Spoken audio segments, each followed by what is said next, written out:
Assalamualaikum warahmatullahi wabarakatuh. Berjumpa lagi dengan saya di Kupondoro Channel yang membagikan tips-tips seputar merpati dan serba-serbinya.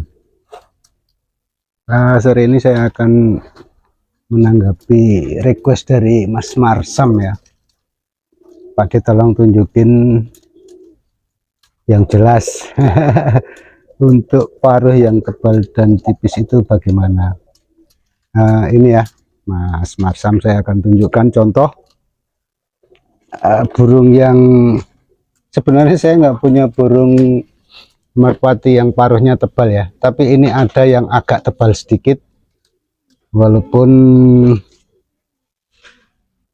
bentuknya begini ya. Nah ini kayaknya tipis ya, tapi kalau menurut saya ini agak tebal. Dekatkan ya. Nah,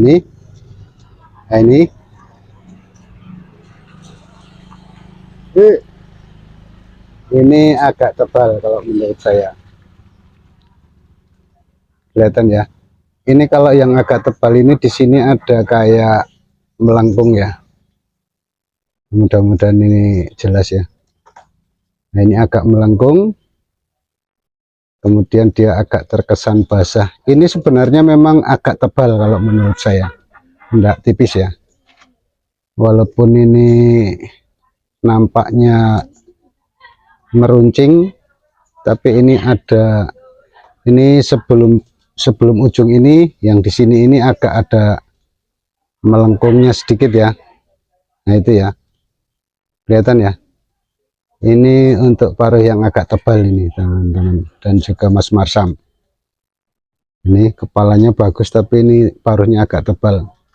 Kalau menurut saya ini tipe-tipe yang kalau tinggi sekali tidak berani turun ya. Kalau dia cuma sedang atau nanggung, dia biasanya mau turun. Ini yang agak tebal ya. Kalau lebih tebal lagi yang benar-benar tebal, Anda bayangkan saja yang ini ya, yang ini agak melengkung lagi, agak begini lagi sedikit ya.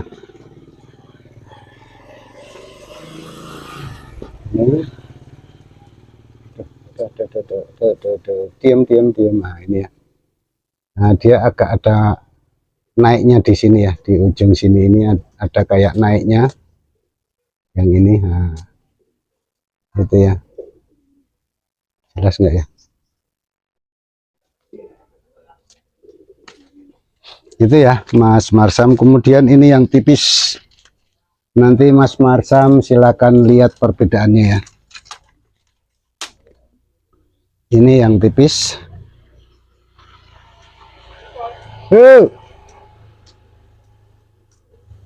Nah ini tidak ada melengkungnya ya di dekat ujungnya. Di tengahnya itu tidak melengkung sekali ya.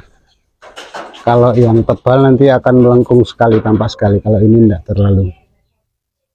Ini bahkan cenderung lebih lurus ya. Kalau yang tadi kan melengkung sekali. Nah ini kalau yang tipis begini ini ya. Coba tolong diperhatikan dengan seksama ya Mas Marsam. Karena saya tidak bisa menggambarkan lebih detail lagi. Berhubung kameranya cuma segini ya, paling maksimal. Nah itu ya. Aduh, nggak mau berhenti sini. Giring sini. Itu. Kemudian yang satu lagi.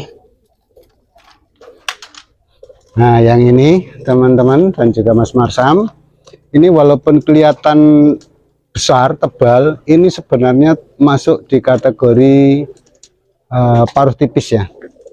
Ini coba perhatikan ya, dari pangkal sampai ujung itu dia cenderung lurus ya. Yang atas ya, bagian atas bukan yang bawah.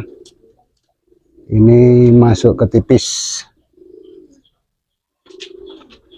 Kelihatan nggak ya?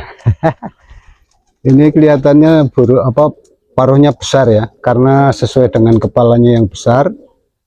Nah ini ya. Aduh, kurangan ya, itu ya.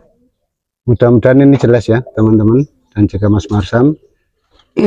yang di tengah ini, yang atas, yang agak tengah ini dia tidak melengkung ya.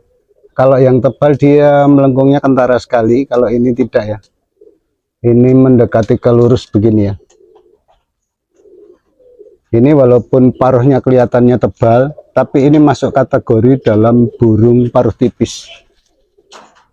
Kalau yang satu lagi itu kan perbedaannya gini.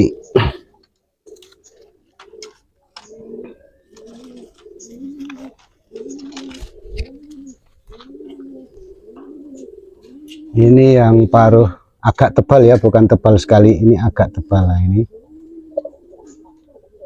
Di ujungnya ini yang di sini ini agak melengkung ya, agak ada gundukannya ya. Agak begini ya. Nah, gini ya. Jadi dari sini set gini, terus waktu mau sampai ke ujung yang begini itu dia agak naik begini. Kayak ada semacam apa ya?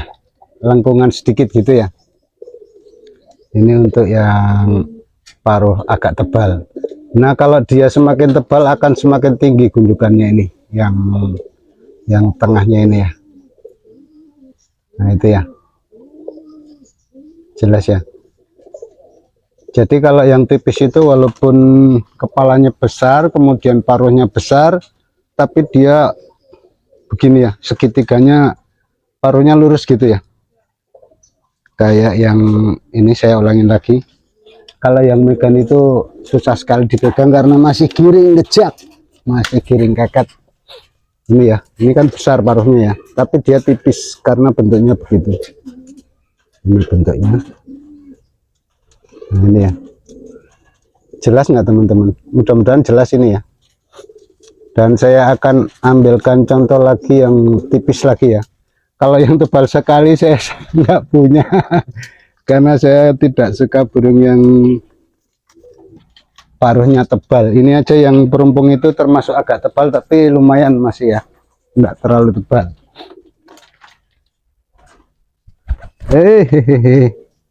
Ayo jodoh ini kok ya. Kalau ini, nah ini termasuk tipis ya teman-teman. Coba perhatikan. Nah itu ya. Lurus ya, enggak ada mengkeluknya ya, enggak ada, walaupun ada dia sedikit sekali ya. Nah, ini termasuk tipis ya teman-teman. Nah, ini tipis, kemudian yang ini agak tebal. Nah, mudah-mudahan kalau saya perlihatkan 2-3 kali begini nanti teman-teman akan segera ngeh perbedaannya ya.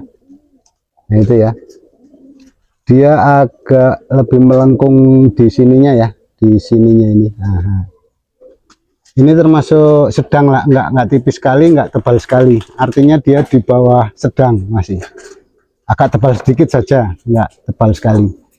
Kalau yang tebal sekali nanti teman-teman lihat aja kalau di pasar atau punya sendiri atau punya teman, kalau lengkungannya ini kentara sekali, itu termasuk burung yang paruhnya tebal. Dan biasanya nanti juga mengikuti ya, paruh itu agak basah, nggak bisa kering. Kalau kering itu nanti kayak ada pecah-pecahnya ya. Ini kan kayak ada pecah-pecahnya masih ya, jadi masih bisa dipakai lah. Kalau untuk misalnya burung tinggian dia masih boleh, masih bisa nyetil, mau tes, tapi ya nggak bisa tinggi sekali. Kalau tinggi sekali biasanya dia agak ketot ya. Ketot itu dia biasanya akan ambil ancang-ancang, atau musuhnya atau gandengnya itu harus memberikan contoh baru dia akan turun ya. Itu ya teman-teman dan juga Mas Marsam. Mudah-mudahan ini bisa tampak jelas untuk perbandingan burung yang paruhnya tebal dan tipis ya. Oke, semoga ini bermanfaat. Akhir kata, oh iya, jangan lupa like, comment, subscribe-nya. Terima kasih. Wassalamualaikum warahmatullahi wabarakatuh.